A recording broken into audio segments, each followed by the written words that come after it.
Hey friends, how you guys doing? It's Friday night in the shop.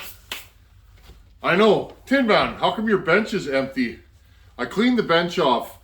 Today's an exciting day for me. I went saw picking after work. Those of you out there that are saw nuts like I am, you guys, saw picking's fun. You meet interesting people, you meet, new contacts, other saw folks that are into saws. I love picking saws. I used to pick saws all the time. As the channel's grown, I spend my free time working on saws more than picking. But once in a while, friends, I get to pick a saw. And I think I picked an interesting saw today. And I can't wait to show it to you guys. This is a saw that's been on my list. I've wanted one. They are not super common, and they're definitely not common here. I know of one other one in my area, and my buddy owns it, and his come out in Nanaimo on the island. So without further ado, friends, check this out.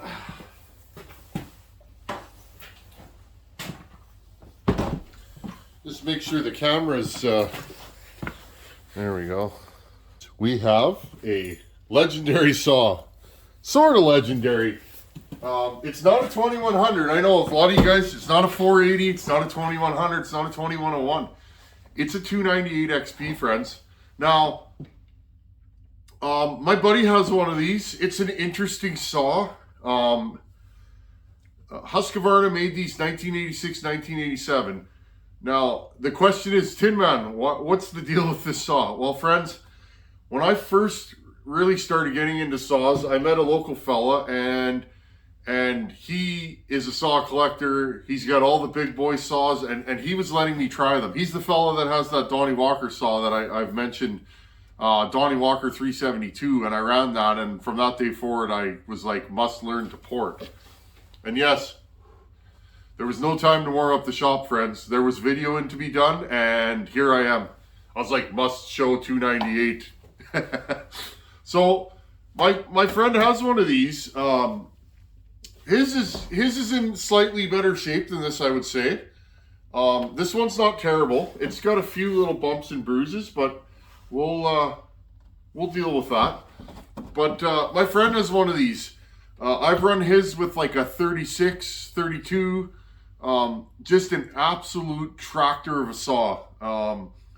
The first time I run his, that was it. I decided I must have one. If I could ever find one, I would buy it. Well, this one came up local. You guys mention a lot, oh, there's no saws in my area. I get emails all the time. There's no saws in my area. What do I do? I live in the prairies. There's not a lot of wood where I am. If you guys have noticed, it's just flat plains, okay? They're out there, okay? 100cc Husqvarna power saw. I don't know if I mentioned that, and I found it locally. They are out there. You just, in some regions like mine, you got to be more diligent. You got to look a little bit harder and just be patient. They will come up, and when they do come up for sale, scoop it up. Anyhow, I'm going to bring you guys in close. Let's have a closer look at this. I checked on the YouTubes, and there's not a lot of content on this saw. So, when the time is right and we find the right wood, I would like to run this saw on video and give you guys my thoughts on it. And who knows, maybe down the road we will port this saw. You never know, friends, right? I'm going to bring you guys in close. Let's have a look at this thing. Okay. There's your dead giveaway, 298 XP. These saws have a plastic recoil. Now, I want to talk about the recoil on these saws in a second, but first, these were made 1986, 1987, okay? 2-year production run, so they're not common. They are out there, though. I wouldn't say they're super uncommon, but they're not common, okay? Husqvarna built these as a replacement for the 2100. Those of you that log, every logger I talked to that was around in that era, logging, said, a lot of guys, if they ran Husky, they had a 2100 and they were monsters. What Husqvarna did was attempted to lighten the mighty 2100 saw. Okay, now the first dead giveaway of a 298. Let me get this thing. Okay, the 2100 has a manual oiler here. Okay, now I believe that's a weak point. Often those oilers leak, and you end up having a saw. My buddy was telling me when they leak and wear out, you end up having a saw that the oiler, I guess, doesn't work. So they got rid of the manual oiler and they put a lightweight recoil on it. That is the biggest issue with these. The recoil is smaller, and I believe there's 2 starter pawls on these. There was 3 on the 2100. So a different flywheel and different recoil. Now what ends up happening with these, and I did some research before I picked this up, friends. These recoils were prone to failure. So a lot of times you find these, they have a 2100 recoil on them, and they might even be 2100 badged. But they are a 298. The dead giveaway for a 298 is the lack of an auto oiler. Now, a lot of guys, if you're running a long bar, a 3-foot bar, you might want extra oil. So I think that was another hitch in the program for Husqvarna, is they kind of, I guess they kind of thought that the manual oiler wasn't a thing that people wanted. So metal gas tank, again, your fuel and oil are right here, old school style. This saw has a manual fast throttle, fast idle, on off switch, and your choke right here. Okay, so it's very similar to, you know, your 266s, 268s, that kind of thing. Okay, this saw is 100 cc's. I can't remember what the bore and stroke is. I think it's 56 millimeter bore by 38 millimeter stroke. Definitely a powerhouse. Now I did some research, and from what I found, in '86 you could get these without a chain brake. Now I might be wrong.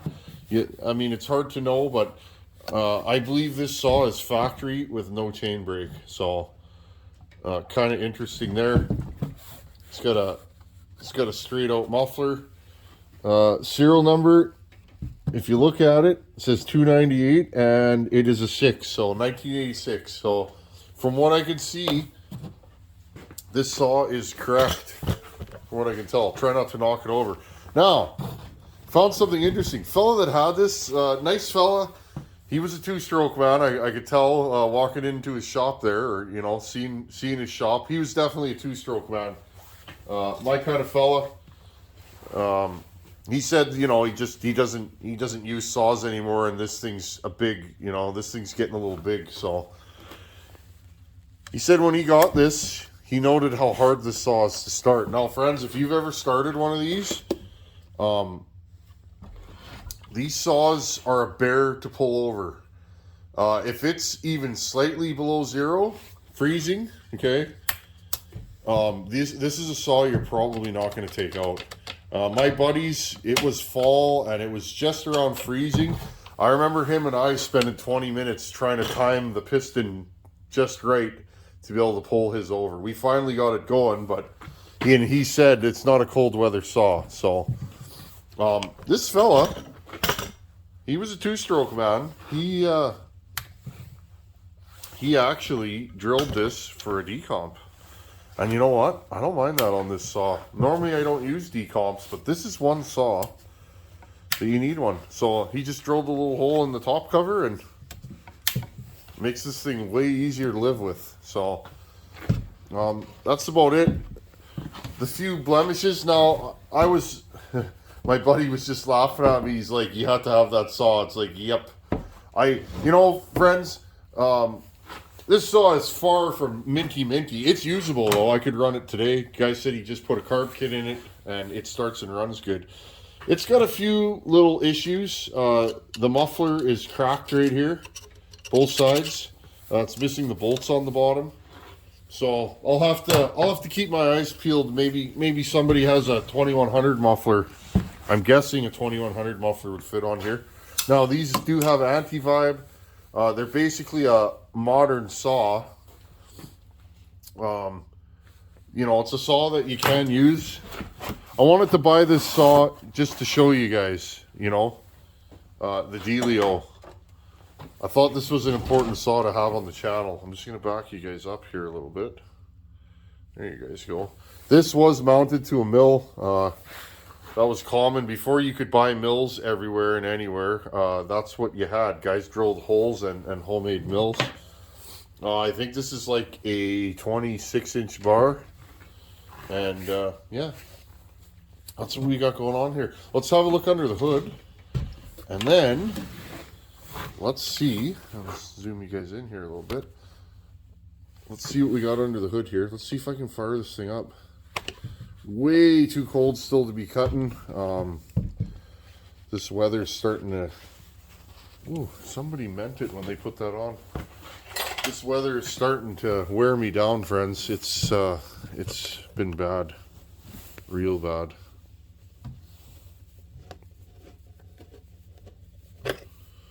Actually, right here, I'll put a little clip of the weather yesterday.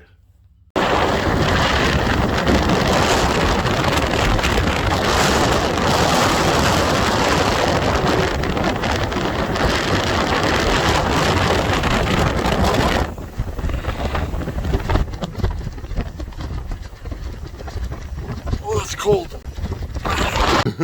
You guys see that? That's cold. High winds, snow. Not a good deal for the Tin Man, but it is what it is. Winter's almost over. Another month or so and it'll kind of chill out. Okay, so single screw. Now, there's no logging around here in my area, and guys that log typically don't run saws like this. They cut, I think they call it more of a pulp logging. They cut softwood, smaller trees. So, you typically, if you find a big saw around here, it's been on a mill. Or the guy just had to have one. So there you go, there's your top cover. Now these are normally broken. You see them a lot, they're cracked, so I was really happy to see that. I don't know what's under the hood here, so let's have a look. It's always important to me on these classic saws that, you know, if there isn't a lot of info and I have one, I like to show it so that it's there. That's the cool thing about YouTube, is it's there forever.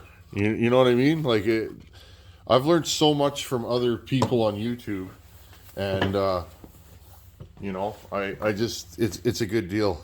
Wow, it still has the gasket. Well, looky, I always say Tillotson HSs are the most common carb. Here's another saw with a Tillotson HS. Now, it is governed. I can see that right here. Right in there, you guys see that? So it's another governed Tillotson HS. And, oh yeah, this thing's gonna clean up nice. You guys can see that. When I get a saw like this, I'll probably tear this thing completely down. Not all the way. I think I'd like to run this saw. The fella is definitely a two-stroke man. And, this saw started and ran no problem, but this thing's going to clean up nice, and I'm happy to have it. So another Tillotson HS, and you know, pretty simple carb arrangement here. Just a straight fuel line. Choke is normal, and of course it's got the throttle linkage instead of a cable. And yeah, this is cool, friends. I would like. I'm still, one of these days, and I'll find one. They're out there. I'll find I'd like to have a 2100 also, or I guess a 2101. The 2101, I believe. Make a comment in the comments if you know. Did the 2101 come after this or before it? I think the 2101 actually came after this. I believe they stopped the 2100. This came into production, and then they brought out the 2101, which had the recoil fixed. I'm not sure the difference, though, if the 2101 still had the manual oiler. Okay, this chassis of saws dates back to the 1970s, I believe, with your 480s and that. So, one thing I've always liked about Husqvarna, I'll bring you guys back here. Sorry, friends, I just wanted to get you guys so you could see. One thing I've always liked about Husqvarna is they get a proven chassis, something that works, and they kind of build off of it. And I think this is one of those saws, and a lot of saws were on this style of chassis with your oil and your fuel in the back. So it's a nice saw. It's presentable. Most of the fasteners are correct. Anti-vibe's tight, and it is missing the felling dogs, which is too bad. Maybe I can find some down the road, but all in all, it's a nice presentable saw, and I'm super happy to have it. I would like to here. Okay, friends, and this is what replaced this saw basically. Okay, the 394 replaced this chassis of saw, like the 2100 chassis, if you want to call it that. Now, friends, I don't have a ton of experience with these big saws. They're not super common here. You guys know, you guys have seen my 394. It's an animal. You know, it's hard to compare weight because this has a bar on it, but this saw is substantially lighter than this. You can feel it. There's several pounds different. My top cover's on wrong. Better fix that. That's gonna bother me. There. Okay, so I don't know if you're a saw guy. You don't need a big saw. A lot of us. I don't need a big saw. I just like them. And anytime I get a chance to get something different for the channel, friends, I'm gonna do it. Okay, let's fire this thing up. Full choke, fast idle, turn it on. Now, look, friends. Okay, you guys see that? It's not that these have a lot of compression, friends, and they really do. It's that the recoil paws are too small. This is probably, of all the saws I've started, including Buchan's 850 is particularly hard to pull over. A lot of compression. This model of saw is probably the hardest starting chainsaw I've ever experienced. Now, I'm sure there's others out there, but these things are very, very hard to pull over. And I think that's the main reason why if a logger's having a hard time starting this, it's probably not a thing. And they're grenading recoils. Once again, I'll put it on fast idle, turn it on. I will hit the decomp just to make it a little easier in my life. See, like, nice. It's a nice saw. Decomp.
How cool is that, eh?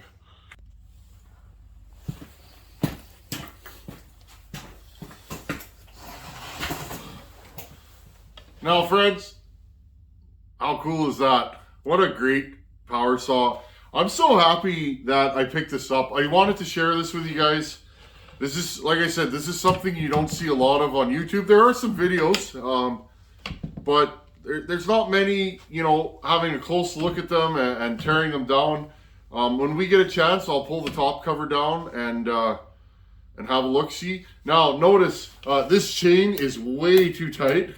It is starting to oil, but the clutch on this thing is definitely a little rattly. Super common with old Huskies. And I don't even know if this has a single spring clutch or a tri-spring. I'm guessing from the age it's probably a single spring, but again, I could be wrong.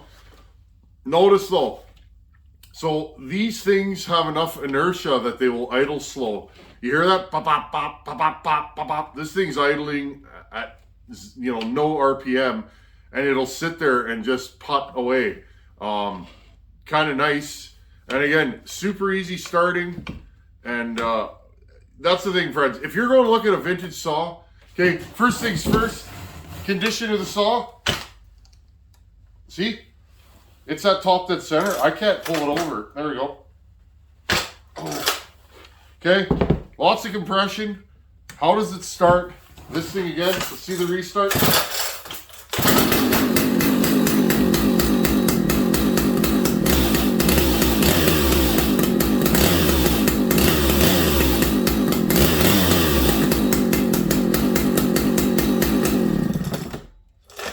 Okay, friends.